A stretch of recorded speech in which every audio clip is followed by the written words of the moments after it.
Et place maintenant à notre rendez-vous hebdomadaire de l'entretien de la semaine. Eh bien, cette semaine qui s'achève aura été marquée par, sur le plan international, par la succession des chefs d'État et de gouvernement à la tribune des Nations Unies.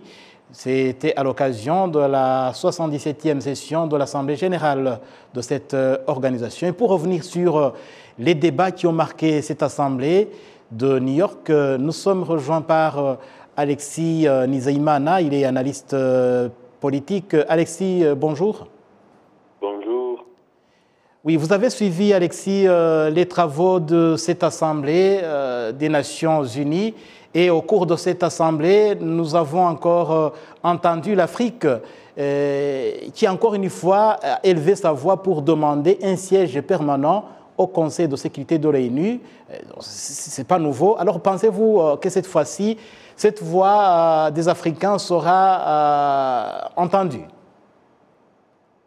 Merci.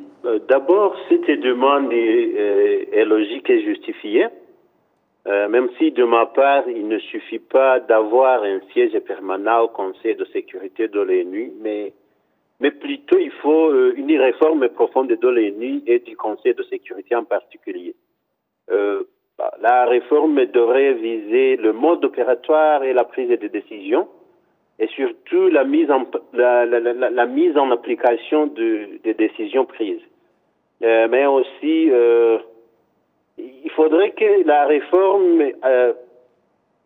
permette que tous les pays aient une voix égale à ce qui concerne les problèmes je dirais de la forme internationale, mais aussi la réforme devrait viser la représentativité permanente de tous les pays et surtout du continent africain.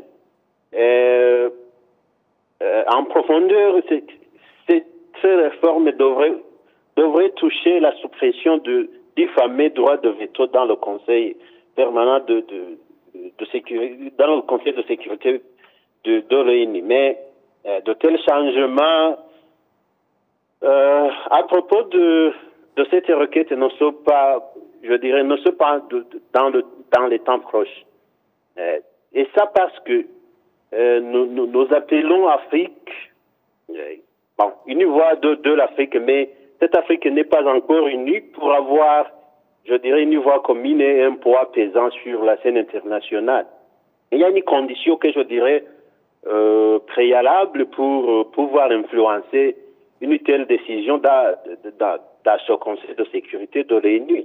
C'est celle d'être unis et d'arriver même à décider qui prendrait un tel siège au Conseil de sécurité si jamais il serait accordé à l'Afrique. Donc, il nous faut, les pays africains, avoir, je dirais, une unité qui arrive à influencer même des décisions internationales.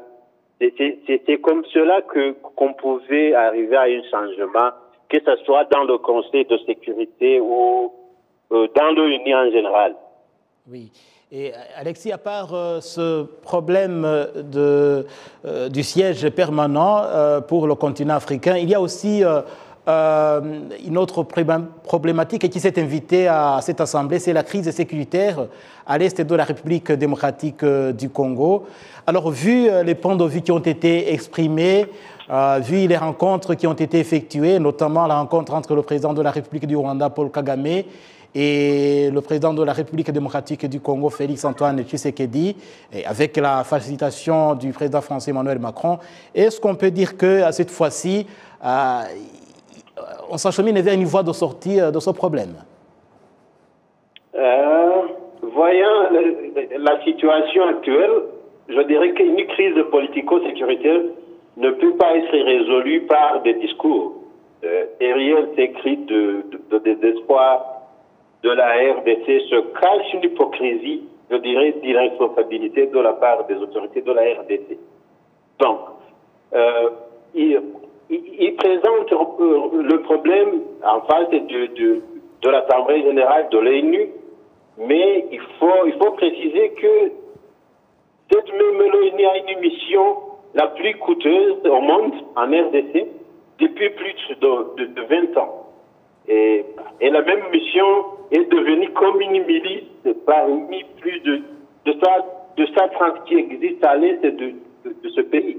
Alors, cette question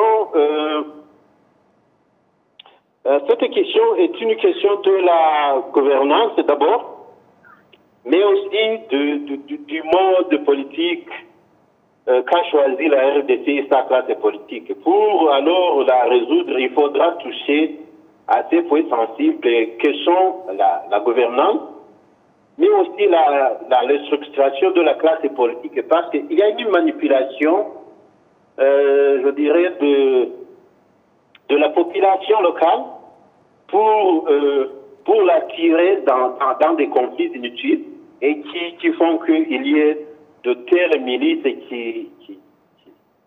je dirais, qui forment une barrière même pour la paix de la région. Alors, pour qu'on trouve une solution à cette crise, il faudra que le pays revienne à la sous-région et que on applique les décisions, on applique je dirais les plans établis par la sous-région. Je dirais que les forces venant de très loin ne vont pas résoudre une telle crise en RDC. Oui, donc il y a plusieurs paramètres. Alors, Alexis, pour terminer, il y a un autre sujet qui préoccupe le monde actuellement, c'est le conflit russo-ukrainien.